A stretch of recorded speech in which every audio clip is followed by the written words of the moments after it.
Hello, on se retrouve aujourd'hui pour un nouveau tuto pour la fée du scrap. On va réaliser ce que j'appelle moi une boîte à mots doux ou à souvenirs. On va utiliser pour cela la structure d'album que j'avais reçue avec la collection. Donc c'est une structure qui est assez grande, c'est un carré de 20 par 20 où on a une très jolie gravure dessus avec qui reprend en fait un des tampons de la collection de la planche Toi et moi, donc celui-ci, voilà, qui est magnifique. Je vais le laisser dans sa couleur naturelle tout simplement parce qu'on a des endroits où le bois il est un petit peu plus usé, plus travaillé et en fait je vais juste venir créer ma déco par-dessus, vous allez voir comment je vais faire. Et à l'intérieur, on va en faire un livre d'or en fait un peu, puisqu'après il sera relié par 2 rubans, mais au milieu on aura une boîte où on pourra... Alors je ferai une encoche sur le dessus, vous allez voir tout ça au fur et à mesure. Mais en fait l'idée, je l'ai vu ça dans un mariage, j'ai trouvé ça génial, j'ai regretté de ne pas l'avoir fait au mien. Les gens avaient mis un grand saladier avec plein de petits papiers où on pouvait venir écrire un petit mot. Voilà, on pouvait le signer ou pas, c'était au choix. Et on glissait le petit mot dans la boîte à souvenirs et à mots doux. Et on avait aussi sur les tables des petits appareils photo Polaroid. Et du coup, on pouvait venir faire des photos instantanées, on les laissait sécher et on les rajoutait dans la boîte et ça faisait des souvenirs pour les mariés, de petits moments informels qu'on ne prend pas forcément en photo ou en tout cas pour le moment des gros shootings photos qu'on fait souvent avec les photographes. Donc pour réaliser ceci, on va commencer par faire la boîte, comme ça elle est faite. Il va vous falloir un morceau de 28 cm de long par 27 cm de hauteur. Ensuite, on va venir y faire nos petits plis. Donc, premier pli, hop, mon plioir. Alors, j'ai fait le premier, ça devra donner ceci. Pli ici, ici et ici. Donc, dans ce sens-là, on va faire un pli à... Je ne me trompe pas de sens. C'est lequel la hauteur, c'est lequel la largeur. Parce qu'il ne faut pas que je me gourre. Là, c'est la largeur. Donc, dans ce sens-là. Dans la hauteur des 27 cm. Vous ne trompez pas, hein, parce que ça, il y a 15 cm d'écart. On va faire un premier pli à 5 cm. Hop là.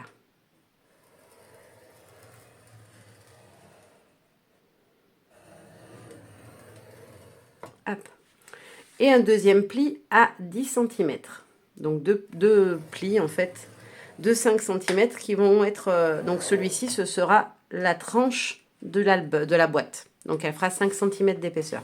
Ensuite, on prend dans l'autre sens, dans le sens des 28 cm. Et on va venir faire un pli de chaque côté à 5 cm. Là, on n'a pas les 10, ça en fait que 5. Hop. On retourne son papier et on fait pareil, 5 cm de l'autre côté.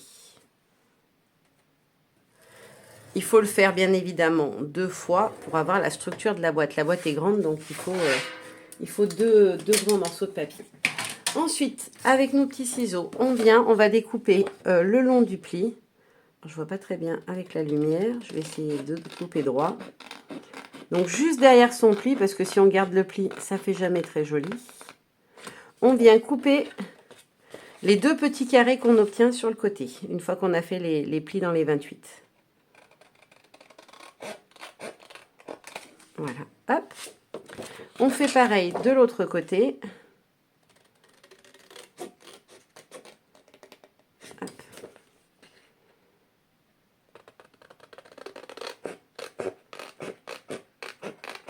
Donc, je vais doucement, je m'applique quand même, parce qu'il faut que ça soit fait proprement. Donc là, la structure de la boîte, une fois que vous avez fait ces 2 plis découpes, vous avez votre structure de boîte. On va venir marquer nos petits plis. Hop. Ceci, donc ça, c'est les 2 côtés. Et là, on aura la tranche du dessus et notre rabat qui viendra se glisser à l'intérieur. Alors, pour qu'on puisse ouvrir, je vais venir faire une petite encoche dedans. Hop, je vais prendre ma perforatrice d'encoche. C'est pour qu'on puisse passer le doigt pour soulever plus facilement la boîte, en fait, tout simplement. Donc, on vient mesurer le centre. Hop, donc mon morceau, il mesure 18 cm. Donc, à 9 cm, je me fais une petite marque. Je prends ma perforatrice d'onglet, j'essaie de la centrer un maximum. Et on découpe. Alors, ça fait de l'épaisseur, mon papier est épais. Hop. Il vaut mieux le faire tout de suite parce qu'après, une fois qu'on aura mis la déco, ça fera encore plus d'épaisseur. Et ce ne sera pas terrible. Hop. Donc ensuite, ça glisse. Une fois qu'on a fait ça, on a notre dessus de boîte qui est comme ceci. On va venir faire une encoche pour que les gens puissent venir glisser leurs petits mots doux, leurs petites photos à l'intérieur. Donc je vais prendre mon tapis de découpe. J'ai pas pris le bon. J'ai 2 fois le même, mais il y en a un qui est neuf que je me sers pour traçage et l'autre qui est un peu usé. Enfin, vous verrez mieux de ce côté-là, voilà. Là, on voit qu'il a bien servi. Donc, je vais prendre mon cutter, un crayon pour noter. Hop. Alors, je m'étais mis des petites... Combien j'avais mis de longueur pour l'encoche mon encoche. Ah oui, j'avais dit 0,5 de large par 7 cm de long. Donc là, on a dit qu'on avait combien? 18. Donc 18 moins 7, ça fait 11. Ça fait 5,5 de chaque côté. Alors, on ne se met pas trop près de l'encoche, ni près du bord. On va se laisser à peu près 1 cm. Donc, je vais me faire un petit repère à 5,5. Et pareil de l'autre côté. À peu près 1 cm. Hop. Je me place sur mon tapis de traçage. Et je vais venir tracer ma petite encoche. Alors là, bien évidemment, je vais faire qu'un seul trait. Et après, je vais me décaler grâce à ma plaque de traçage pour faire mes 0,5. Je me décale de 0,5. Hop. Et ensuite, je viens fermer sur le côté. Hop et hop. Hop.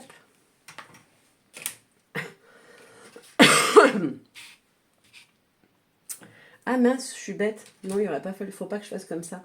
Il faut d'abord que je vienne mettre le papier qui va habiller ici. Je vous dis des bêtises en plus. J'ai oublié une étape. Donc je vais regarder ce que j'ai comme papier dans mes chutes. Est-ce que j'ai des chutes assez grandes? Je voudrais que le dessus et les 4 côtés soient faits dans le même papier. Donc il faut que j'en ai un où j'ai assez de papier. Hop là. Alors, qu'est-ce qui me reste et qui me ferait envie? J'aurais bien pris le vert clair, ça va être un peu juste. Ah bah si, j'en ai plusieurs feuilles, j'en ai une grande feuille entière. Je vais prendre celui-ci qui est dans le vert très tendre. Hop. Donc là, pour l'habillage, je ne l'avais pas calculé, mais ça va être rapide. Donc là, on a 18 par 5, donc il nous faudra 17,5 par 4,5. Oula! Si je perds ma lame, déjà qu'elle coupe rien. Ah mais je suis bête! Je m'embête avec ma vieille lame alors que j'ai reçu, je m'en étais commandé, j'ai reçu mes nouvelles lames et je continue à découper comme une andouille avec la vieille. Vous voyez, j'étais tellement pris dans mes tutos que j'ai même pu percuter que je les avais reçus. Donc ce que je vais faire, hop, excusez-moi, je me rassois sur ma chaise. Je vais prendre mon massicot. Hop, je vais remettre ma lame. Et donc on a dit qu'il nous fallait une bande de 4,5. Donc vous regardez le sens du motif pour que ça soit joli. S'il y a un sens. 4,5 par 18. Donc je ne pourrais pas rentrer 2 fois 18 puisqu'on est sur du 30,5. Donc je me fais déjà toutes mes bandes. Il va m'en falloir 4, pardon, ce qu'il y a le dessous. Oh, le dessous, non, je ne vais pas l'habiller. C'est dommage de gâcher du papier pour le dessous de la boîte qui ne se verra pas du tout puisqu'elle sera posée debout. Hop, donc là il nous faut après 17,5. Hop.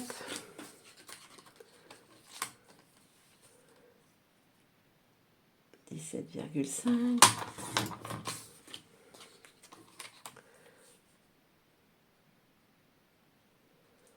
17,5.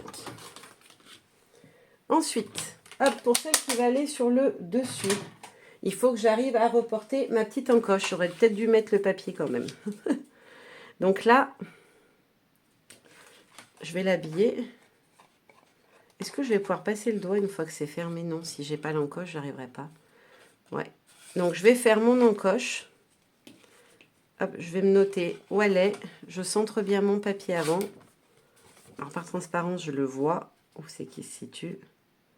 Je le centre bien. En hauteur. Et je vais venir tracer où se trouve mon encoche.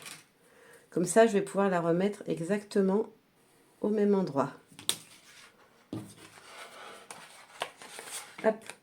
Donc, je prends ma petite perfo et je vais faire que la partie haute, vous l'aurez compris, pour pas que ça dépasse. Hop, sinon on verra le blanc en dessous et ce serait pas joli. Hop, normalement là, ça devrait être bon, si j'ai bien fait comme il faut. Impeccable. On a notre bande qui va venir se mettre parfaitement. Et on aura notre petite encoche accessible. Donc je vais venir tout de suite la scotcher et la coller. Je vais faire pareil pour mes deux côtés. Donc là, on est bien d'accord que c'est le dessus de la boîte, celui-ci. Le dessous, on n'aura pas d'encoche ni rien du tout. Ça sera juste pour maintenir l'ensemble en place. Hop. Donc je fais ça. Et je vais préparer en même temps les deux autres. Ça sera fait. Mon scotch, il va pas aimer. C'est des grandes bandes. Alors, on n'avait habillé que ces côtés-là. Donc choisissez le papier qui vous plaît le plus. Un papier qui vous aimez bien. Parce que du coup, il n'y aura que ces endroits-là qui seront visibles. Le reste, ça sera plaqué sur... comment dire, sur la structure, donc on n'y verra pas. Hop là. Il n'y aura qu'un morceau, mais on vous le verra après, qui sera, lui, habillé, mais ça sera à l'intérieur de la boîte, puisque comme je vais reprendre, je vais garder l'ouverture au milieu, il faut qu'au fond, on voie un joli papier à motif en attendant que la boîte se remplisse. Ça fait quand même plus esthétique. Donc, je vais garder mon tapis en dessous. Je vais faire l'encoche avant de coller mes deux côtés, comme ça. Je pourrai ranger mon tapis de découpe. Hop là. Donc là, je viens bien me positionner au niveau de l'encoche. Je me mets la plus droite possible. Et je viens coller. Et je vais pouvoir du coup reprendre mon petit système d'encoche. Donc là, je reprends ma petite règle. À peu près 1 cm. Je vais mettre 5,5. Et là, 1, 2, 3, 4, 5. Ici. Je me positionne bien droite sur mon support pour pouvoir tracer un trait droit. Hop.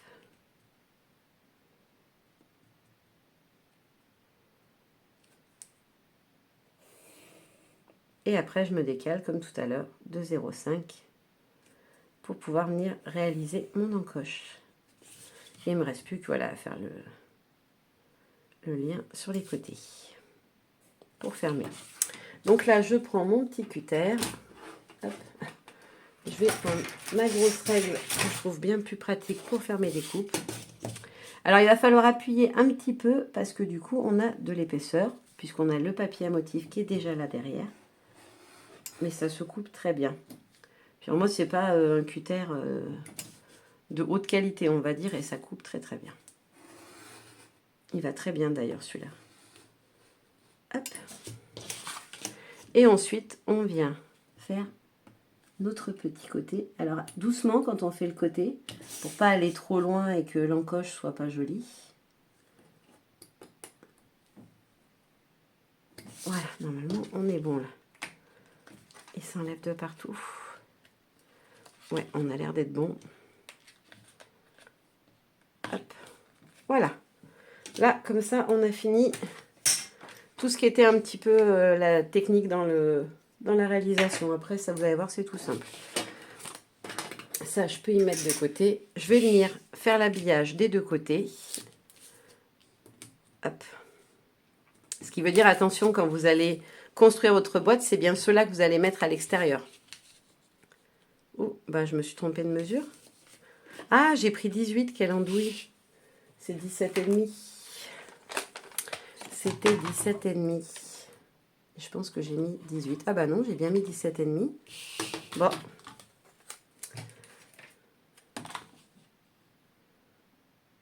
Ah mais non, j'ai que 17 là. Je suis bête.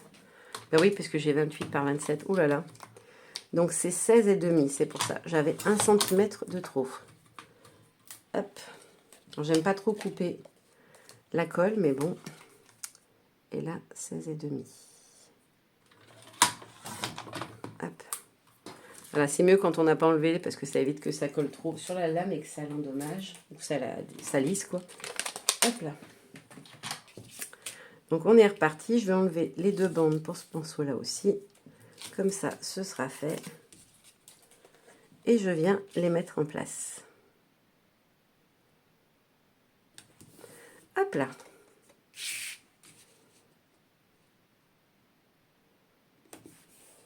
Et voilà. Donc là, on a fait la partie supérieure de notre petite boîte, qui sera donc comme ceci. Ok? Ça, je peux l'enlever. Je n'aurai plus rien à découper ou à tracer. Je vais venir marquer les plis de mon deuxième morceau, de l'autre partie de la boîte, donc qui sera le bas. Hop là.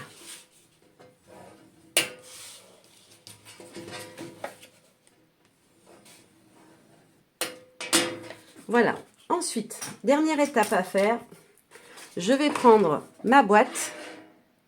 Donc là, c'est l'arrière. Donc l'avant, il est avec la partie du dessous. Donc il sera comme ceci. On est d'accord? Donc ici, je vais venir faire l'ouverture qui se trouve sur la tranche de la boîte. Donc je retourne mon cadre. Hop. Alors je voudrais le faire un petit peu plus large. Comment je pourrais le faire un petit peu plus large? Ah oui, je sais. Donc je me centre bien. Je vais enlever les rabats pour pas qu'ils me gênent. Hop. Je vais venir centrer ma boîte. Du coup, elle sera plus par là que de ce côté, puisque là, je vais pouvoir venir mettre mon système de ruban. Donc, je la centre un maximum. Et une fois que c'est fait, hop, je maintiens et je vais venir tracer. Et je vais tracer en dessous de ma structure. Donc, je vais essayer de... Ah, là, j'ai bougé. Il faut surtout pas que je bouge. Hop, il faut vraiment qu'elle soit au même endroit, au bon endroit. Hop là. Donc là, on n'est pas droit du tout. Hop. Là, on est bon.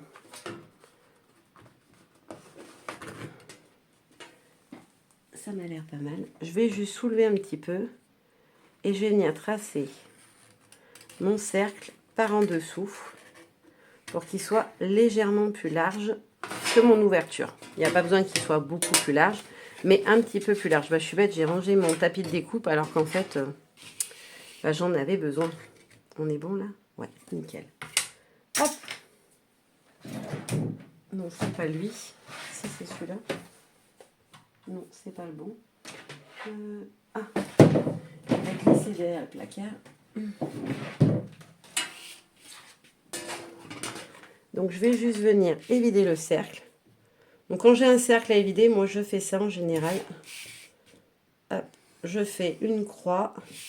Et ensuite, je viens rejoindre mes bords. Ou presque, en tout cas. Pour pouvoir en enlever un maximum. Hop, et après, je viens terminer avec mes ciseaux. Voilà.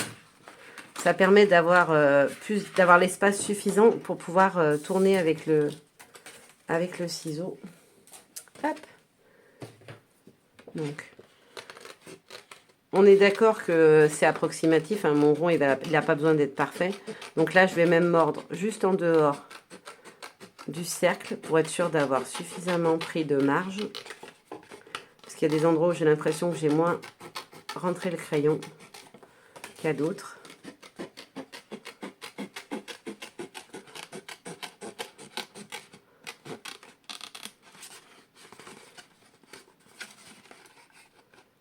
Hop là. Donc là, toute la construction de boîte est faite. On va pouvoir l'assembler. Je vais juste renlever ça une deuxième fois. Je vais venir prendre mon scotch. Il est où? Là. Et je vais venir donc en coller mes deux côtés. Et cette partie-là, celle-ci surtout pas, hein, c'est notre tranche. Donc on ne vient pas y mettre de scotch. Donc là, hop. Je vais mettre 2 bandes à chaque fois pour bien que ça tienne. Parce que le scotch, ça tient quand même moins, je trouve. Surtout, enfin, si, ça tient dans le temps. J'ai pas eu jamais de problème avec cette marque-là. Je sais plus ce que c'est d'ailleurs la marque. J'en avais fait un stock chez La Fée une fois. J'en avais pris plein.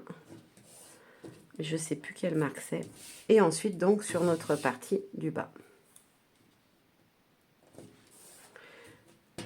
Alors, si vous laisse 2-3 mm, c'est pas grave. Hein, ça va tenir, vous inquiétez pas. Hop. Allez, on est parti. Hop, je me rassois correctement. Oups. Je ne sais pas me tenir assise normalement, en fait. Il faut toujours que je sois assise en tailleur. Vous ne pouvez pas voir, vous, mais je suis toujours assise en tailleur quand je fais mes tutos. Donc là, je viens retirer le premier côté.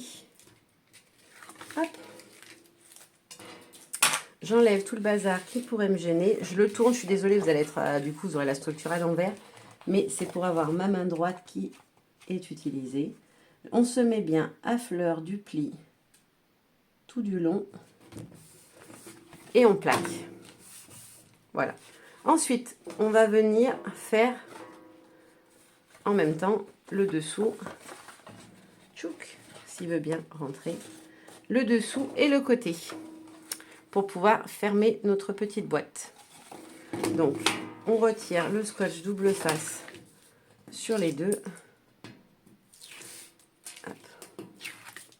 Alors, faites juste attention si vous utilisez un double face qui colle fort. Moi, c'est pas le cas, donc je sais que je pourrais arriver normalement, à redécoller. Si c'est un scotch qui colle fort, amusez-vous pas à faire les deux en même temps, peut-être. Parce qu'il y a un risque que, du coup, si vous vous mettez de travers, vous soyez embêté par la suite. Donc, avant de rabattre le bas, je viens bien frotter pour que ça plaque bien. Et ensuite, on n'a plus qu'à rabattre le dessous. Hop, donc je le rentre à l'intérieur, tout simplement. Je le mets bien, hops, à fleur. Donc par dedans, hein, bien évidemment, j'en profite pour le tenir. Et une fois que ça me paraît bon, je glisse la main à l'intérieur et je viens appuyer. Et voilà, la petite boîte, elle est faite. Et donc, c'est quand même beaucoup plus pratique pour pouvoir l'ouvrir par la suite, d'avoir la petite encoche, je trouve. Moi, j'aime bien quand je fais des boîtes, ce système d'encoche. Je ne l'avais pas fait pour d'autres boîtes précédentes que j'ai fait et je trouve que c'est dommage. Donc là, vous allez vous rendre compte qu'on a un tout petit souci. C'est que ça va dépasser dans notre cercle. C'est logique, hein. Donc, ce que je vais faire, c'est que je vais me faire, avec le doigt dans l'encoche. L'encoche, elle sera double utilité. Je vais venir tracer, mince. Et je vais venir donc découper ce qui dépasse à l'intérieur. Alors c'est pareil, je ne fais pas un traçage magnifique, on s'en fiche. C'est vraiment juste pour pas que ça soit visible dans l'encoche. Et normalement, là, ça devrait être bon. On ne devrait rien voir dépasser. Ouais, nickel. Hop là. Donc ça, c'est bon. Ensuite, je vais reprendre le dessus de ma structure pour vérifier qu'on est bon. On est nickel. Impeccable. Impec. Donc, pour ce qui est de ma structure, ce que je veux faire, je ne l'ai jamais fait. Je vais tester. Je sais qu'on peut embosser sur ce genre de matière, mais je ne l'ai jamais fait. Je vais prendre le tuto que j'avais fait et je vais venir faire un test. On va voir si ça marche ou pas. Si ça marche pas, je vais être embêtée après. Mais bon, c'est pas grave. Je veux tester d'embosser chacun des éléments indépendamment. J'avais un stylo comme ça qui fait embossage. J'ai testé sur un petit bout de papier. J'ai fait juste mon prénom et ça avait l'air de faire tenir la poudre à peu près. Donc on va tester, on va voir si ça fonctionne bien et si ça rend ce que j'ai envie. Peut-être que je devrais faire un test à l'intérieur d'abord. Ouais, on va faire ça. Voir si ça marche vraiment. Hop. On va faire le petit test. Je vais prendre n'importe laquelle des poudres, ça n'a pas d'importance. Ah bah celles-là, elles ont un truc dessus. Donc avant de les ouvrir pour rien. Hop. J'enlève l'excédent. Ouais, ça a l'air de marcher. On va juste chauffer pour voir. Vérifier aussi que la matière, elle réagit bien à la chaleur. Est-ce que ça embosse ou pas? J'ai pas l'impression que ça fasse la réaction, c'est bizarre. Peut-être le pistolet. Ah ouais, le pistolet est pas chaud. Je suis bête. Voilà, quand le pistolet est chaud, ça marche.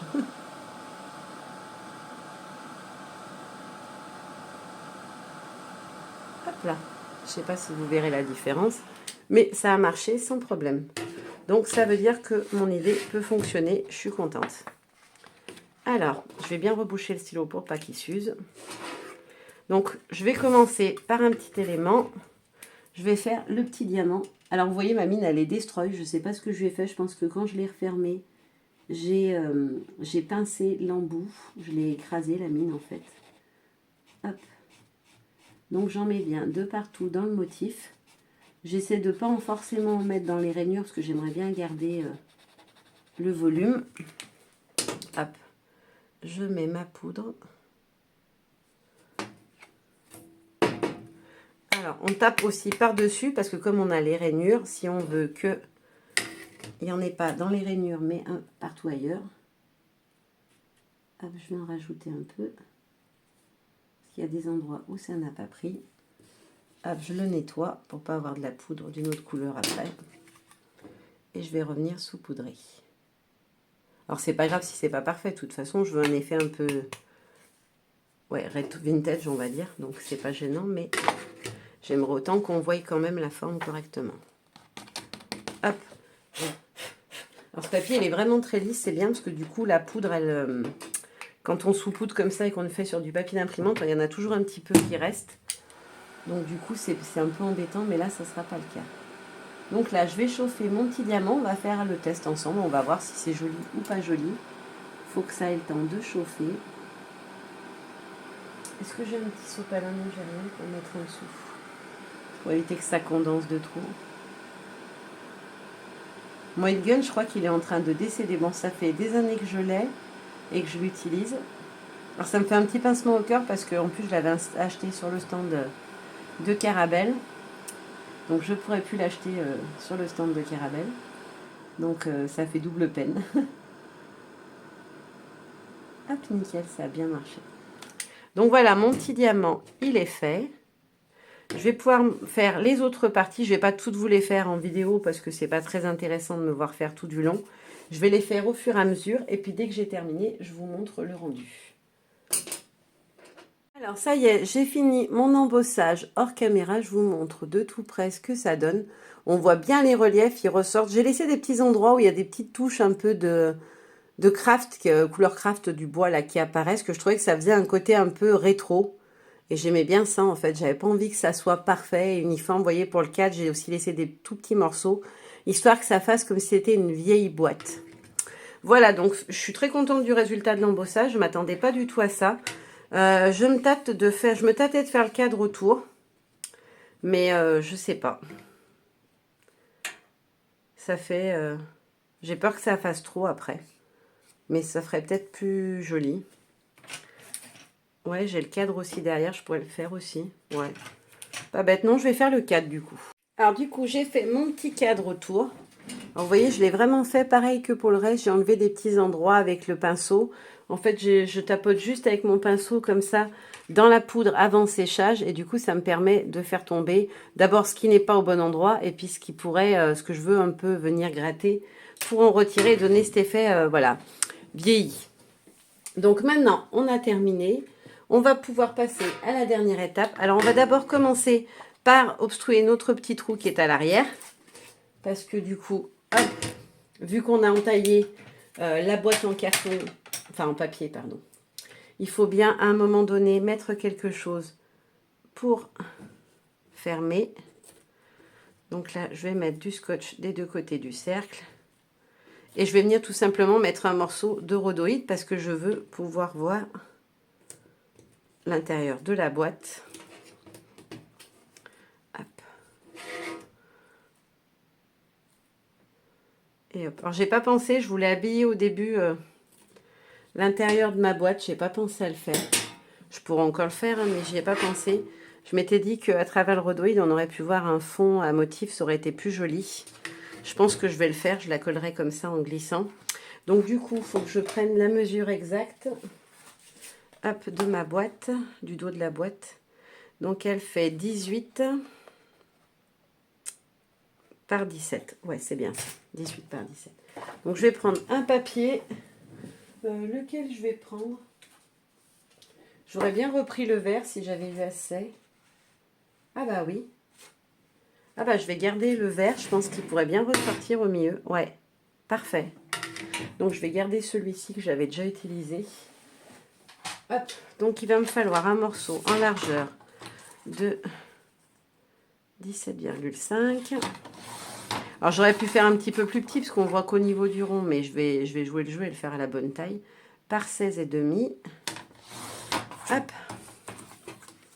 Ça, je peux le jeter. Ça ira dans mes chutes. Hop. Donc je viens reprendre ma boîte. Je vais mettre du scotch. Où est mon ciseau? Là. Et mon scotch ici. Je ne sais pas si je vais avoir assez avec mon rouleau. Je sais que j'en ai plein d'avance, mais je ne sais plus où je les ai rangés. Je veux toujours bien ranger dans mon atelier. Bilan, je ne range pas toujours au bon endroit, on va dire. C'est-à-dire je me mets des endroits en me disant, bah là je mets ça, là je mets ça. Et puis voilà, il suffit que je sois prise sur un projet où j'ai la tête à un projet scrap. Et c'est fini, du coup, j'oublie complètement ce que j'avais de prévu à la base. Et au final, ça se retrouve un peu n'importe où. Hop. Puis en plus, je ne sais pas si vous le voyez, vous à la caméra, si ça rendra, mais on voit un petit peu l'arête d'en bas, qui est le rabat d'en bas qui dépasse. Donc ça aurait vraiment pas été joli à voir. Alors, là, on va bien l'écarter. Là, on doit être dans le bon... Non, on n'est pas dans le bon sens. Comme ceci. Voilà. Et maintenant, j'ai plus qu'à venir le positionner en le centrant. Hop là. Et comme ça, à l'intérieur de ma boîte, on verra bien le petit papier vert, ça sera plus joli. Donc, ensuite, je vais venir prendre mon scotch très fort, plutôt par contre celui-là qui colle vraiment bien. Je vais venir mettre 2 bandes à l'arrière de la boîte. Et vous l'aurez compris, aussi à l'avant, parce que je veux que ça tienne bien. Et celui-là de scotch, en général, il est bien costaud. J'aurais pu le positionner avant, c'est plus facile que quand c'est déjà monté, mais j'y avais plus pensé. Hop. Hop. Et hop. Donc, je vais procéder par étapes. Je vais d'abord coller l'arrière de la boîte sur l'arrière de ma structure. Hop. Voilà. Donc, je vous l'ai dit, hein, je veux garder, je vais la refermer comme ça me gênera moins dans l'immédiat. Je veux garder accessible les petits rubans. Je regarde de laisser autant en haut qu'en bas. Et quand même une petite marge sur le côté. Ok. Donc maintenant, je peux la rouvrir et venir appuyer. Là, forcément, j'ai pas la largeur pour mettre... Ah bah, j'ai fini mon gros rouleau, donc ça sera pas... Il faut que j'en reprenne un autre. Hop, voilà, j'ai pris un nouveau rouleau. Il va falloir que j'en refasse provision, parce que j'en avais plein et j'en ai plus. Donc, je vais quand même utiliser mon gros scotch, sauf que je vais faire des petites bandes que je vais positionner autour. Hop.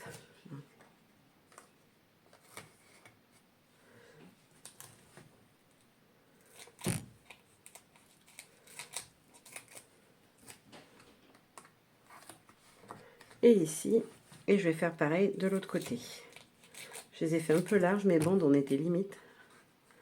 Bon, c'est pas très grave, mais hop. Ah, ça me colle plus les doigts que le reste. Et avant de coller mon structure du dessus, je pense bien d'abord à venir positionner son petit rhodoïde. Sinon, je vais avoir un petit problème technique quand on va glisser des choses dans la petite boîte. Hop là. Et je vais pouvoir terminer ma petite boîte à souvenirs et à mots doux. les petits scotch. Hop.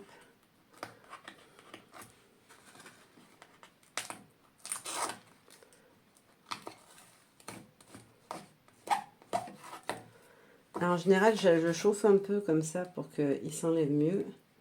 Mais là, vu que c'est sur la boîte et que je veux pas trop appuyer pour pas faire de plis, c'est plus galère à enlever.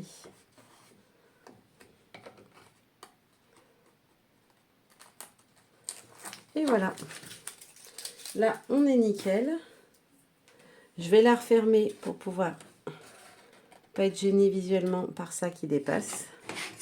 Et je vais venir mettre ma structure du dessus, par-dessus tout simplement, en essayant de bien m'aligner.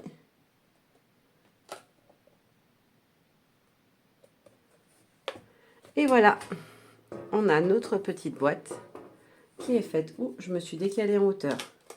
Vite avant que ça colle trop. Je vois que je l'ai mis trop basse.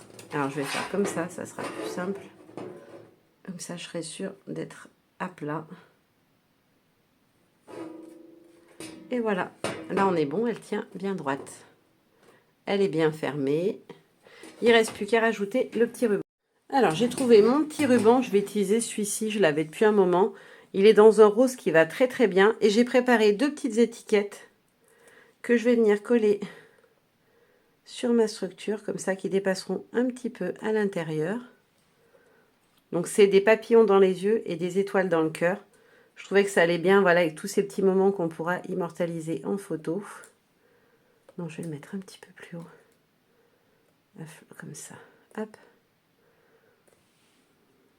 Hop là.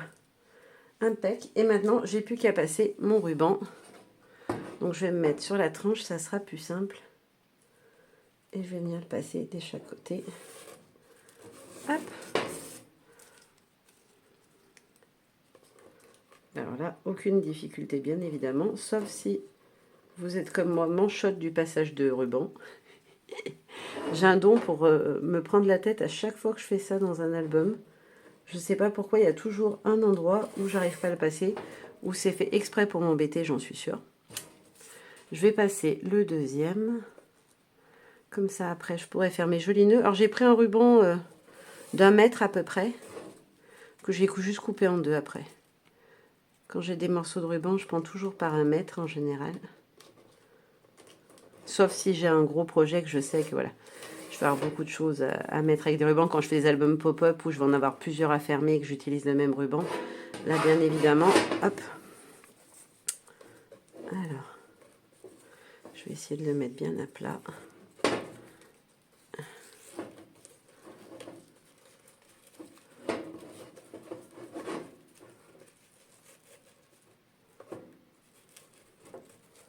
Hop.